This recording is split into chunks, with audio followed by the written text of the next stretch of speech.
Everybody, how you all doing? We're back to the kind of political charts today, and we're going to be talking about Pakistan, and what I've got up there is the Ingress chart for Pakistan, and I'm also going to be looking at Pakistan's natal chart, but there's some dispute about the date, whether it's the 14th or 15th of August. Now, quite a long time ago, when I did my interpretation for the Saturn-Pluto conjunction in Capricorn, I mentioned that India and Pakistan were born at the time of a Saturn-Pluto conjunction in 1947, and therefore the Saturn-Pluto conjunction in Capricorn would mean that going into the next sort of decade at least, but you know, a Saturn-Pluto conjunction can cover up to 30 years, but I said we'd begin to see quite momentous events in that corner of the world.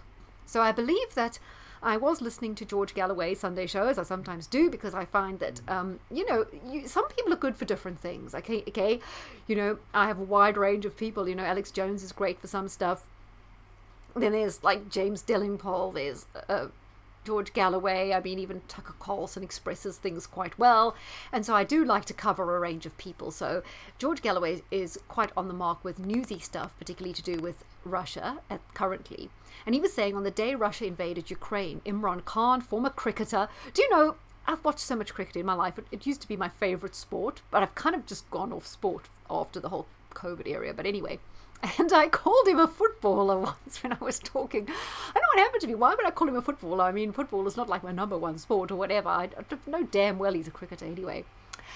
Formerly married to Jemina Khan, who is a Rothschild in all but name, because the Goldschmidt family, because she's a goldsmith, Goldschmidt family, come from a long line of association with the Rothschilds, and both her brothers are married now to Rothschilds. In Zach's case, it's his second wife, but so their family's very closely tied in with the Rothschilds. And I did hear a rumor lately that her father, can't remember his name, Jemima's father, Goldsmith, was having an affair with, probably shouldn't even say this on YouTube, Princess Diana's mother, and it was possible that Jemima and Princess Diana were half-sisters. Interesting. I'll leave that with you. I'm not endorsing that. I'm just saying I heard that. But anyway, I just find it interesting that someone who's so closely pegged into the Rothschilds was married to Imran Khan, has 2 sons by him, and he is now the Prime Minister of Pakistan. Now, George Galloway is giving him a ringing endorsement, and he said that he's developing very, very close ties with Vladimir Putin's Russia going forward in terms of buying cheap oil and gas, access to food, grains, etc., because, of course, Pakistan has a population of 200 million, so they're very reliant on all these resources.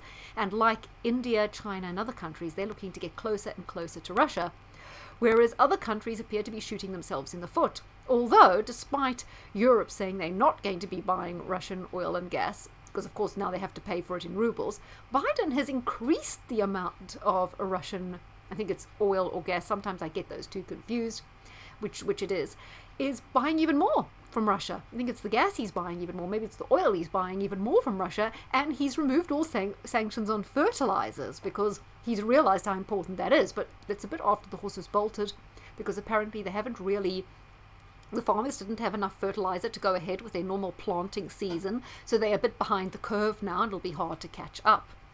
Also, I believe that in Germany, the unions are beginning to take a strong stance here and saying, look, they'd better just go along with with Russia in terms of paying for oil and gas in the rubles, because otherwise what's going to happen to the German economy? They and Austria are the most reliant on Russian gas of the European nations, and Austria has only 14% of reserves left. Although I am pleased to say that my other prediction for Austria, that you guys would overcome the mandates, came true, and you were able to stick it out there and overcome the mandates.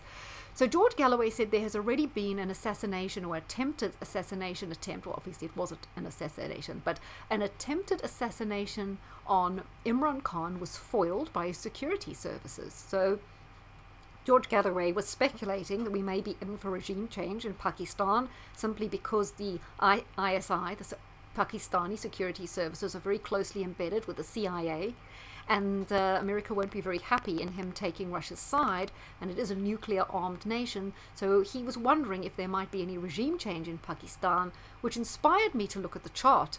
Now, what we've got here is the April Ingress chart, just to show you there. It's set for Sunday, 20th of March this year, 2022, in Islamabad at 8:34 p.m. What's very interesting about the chart is the moon here at 29 degrees, void of course, on an ascendant of 29 degrees Libra. Now, when cardinal signs are on an ascendant, that signifies quite important events, but the moon being so close reminds me of what I said when I explained a couple of months ago why Ingress charts work. Whenever there is a planet, particularly an important one like the moon, on an angle in such a tight conjunction, it should be sort of under 2 degrees, but this is very close, it's under 1 degree, it means that something very important will happen in that country in the year. What was also important to me is that degree 29. 29 is one of those critical degrees, and it always represents a dilemma. There's like a split, two different sides to the coin, a decision that has to be made, things in balance, right? Exemplified by the fact that it's in Libra. Again, we have this dilemma. The moon signifies the populace and people. When the moon's on the ascendant, it generally means a populist kind of uprising, right? Rather than a overthrow revolution. A populist uprising, a huge groundswell of populism, right? But because of the 29th degree in Libra, I actually feel that maybe there's a big split. Maybe there's a groundswell of interest in politics and a groundswell of people wanting to take power into their own hands and rise up, but maybe there's two distinct factions there. So I'm not sure. You guys will have to tell me, how popular is Imran Khan, right? I don't know. I couldn't say. George Galloway says he would win an election like that because he is so very popular. I don't actually know that. Is he that popular, or is it possible that there's a massive strength of feeling for him, but equally on the other side there's a massive strength of feeling possibly for a different alternative, and this could lead to a kind of civil war? I'm not sure if a hung parliament situation is at all applicable to Pakistan, but it kind of says to me that there's definitely a huge groundswell in the people wanting to take back power, the people getting more involved, lots of grassroots activity, maybe lots of strikes, you know, just a lot of people taking power into their own hands. So I think it's quite important that Saturn and Mars are here in the 4th house, because often when Saturn is in the 4th house, there can be an overthrow of the government or a coup, because of course Galloway's saying it's going to be a coup because he thinks America control the armed services. But the sun is not in an angular house. The sun's sort of sitting here in the 5th house, and all these 5th house planets don't generally signify anything like revolution. However, just note this, the moon at 29 degrees is in a very tight square to Pluto at 28 degrees of Capricorn. So we've got moon on the ascendant, square Pluto in Capricorn, which is very near the IC, again saying to me grassroots, upswell, and that does feel a little bit revolutionary, like a political earthquake, like a great strength of feeling, and that could steer the whole country in a different direction, right? So these are the feelings I'm getting from this chart. Also, I just wanted to say about Moon Pluto. What was I going to say about Moon Pluto or Moon in the 1st house? This is also about resources, because Moon is also about farming, natural resources, it's about the people, of course, the well-being of the people, the sort of food security.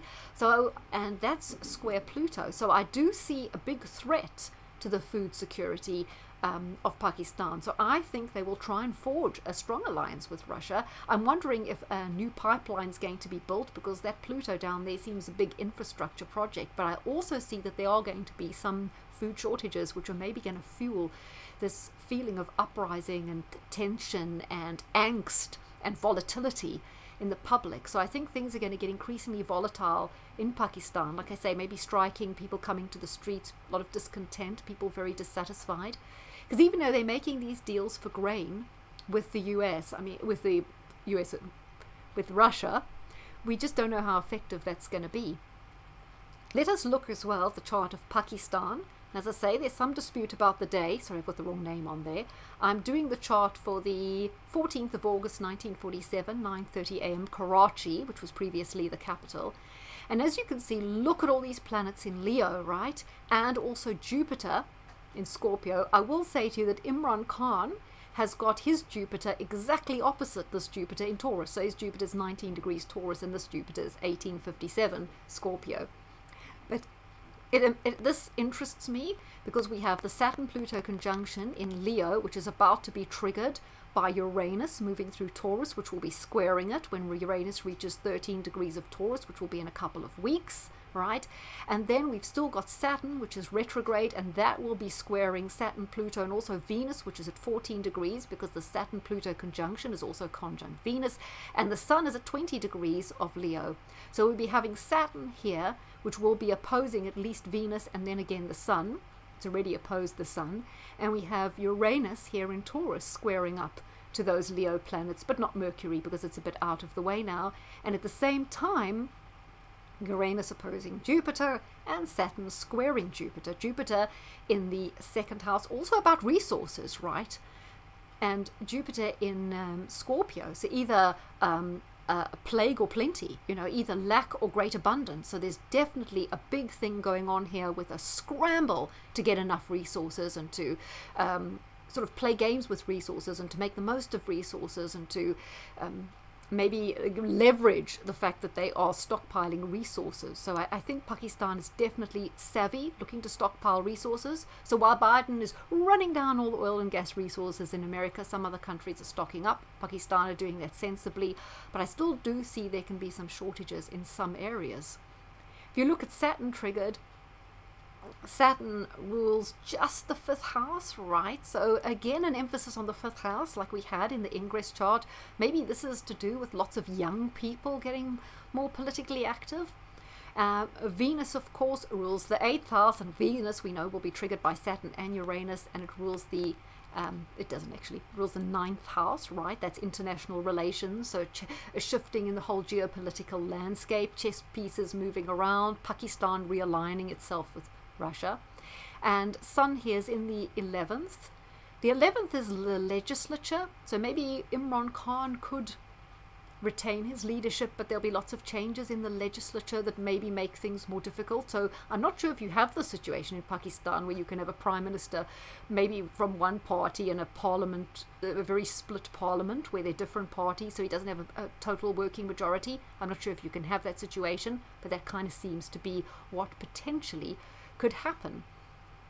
If you have a look as well, you'll see the solar arc moon is very close to the ascendant, just as in our Ingress chart the moon is on the ascendant, and funnily enough 29, it's just 29 degrees of Virgo is the ascendant, so we've got that whole 29 degree thing going on. And again, this symbolism of the moon. Not on many of these other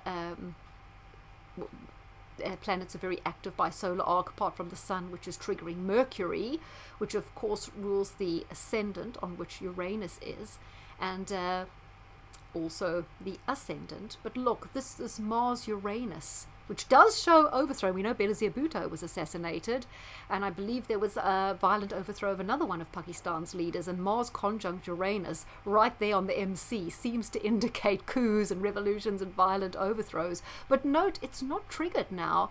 Well, it's sort of being a little bit triggered by Moon squaring it, but it's not heavily triggered.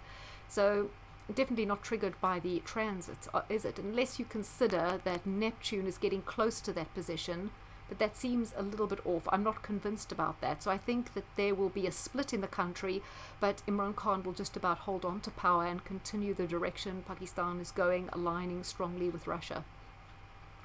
Just thought it interesting to have a look at that. And like I say, the mainstream media, I think, continue to lead people up the garden paths, and there's a lot of people who are not going to be ready for the realities of the situation. Food shortage, massive grain and wheat prices going up, the problem with the fertilizer leading to problems in farming, and the energy prices that will continue to be extremely volatile, if not soaring in price, because they're painting this picture of Putin's, oh, he's on death's door, or he's a madman, or he's losing, and you know, that isn't really the case, because he's winning the war in a different way. You know, he's moving the ruble to a reserve currency status by forcing countries, I don't know how effective that'll be and if he'll totally pull that one off, but it seems a very strong chess move by him to have them paying for both commodities and oil and gas in rubles. He's increasing his reserves of gold and also pegging the ruble to gold, so you'll have 5,000 rubles for a gram of gold. That seems an incredibly strong move in terms of his currency. So a lot of good ideas there, but the more he talks of these things, the more he's making himself a massive target, and they'll be eager as anything to get rid of him, and they'll be eager as anything to get rid of his allies, including people in Pakistan. So that's why it was important to look at this chart. But I don't think Imran Khan's going anywhere yet, although I do see a lot of upheaval for the country in general, and I say people definitely getting more vocal as, you know, the cost of living there and also the kind of way of life gets incredibly more stressful with everything that's going on. So I'd like to look more at this chart. I don't think it delivered an enormous amount, but the moon on the ascendant does tell us it will be a significant year, particularly from the perspective of their people, their well-being and their security. So most of the problems there, not so much for the government, more for the people, although I do feel some strong moves could ensure they are securing resources for that country in a sensible way in some respects. And did I have any other more news about different... I think something I wanted to say. I wanted to look at Russell Brand's chart. I noticed he is Gemini, Sun opposite Neptune, Mercury retrograde in Gemini, which kind of confirms to me a little bit what I thought about he's playing both sides, or he's a manipulated character. You know, a lot of these showbiz people aren't particularly well put together. It's very easy for people to manipulate them. And he is talking about world government, and anyone who talks about Marxism worries me, because it's not just that I don't like Marxism, it's just if they haven't twigged yet that it's a manipulative tool to capture a certain demographic and then kind of hoodwink them into thinking that they gain more power, when the whole thing of Marxism, Bolshevism, etc. is to consolidate power in the hands of the elite and to absolutely strip everyone else of their power via stripping them of their property. And if he's talking about Marxism, then it's a no from me.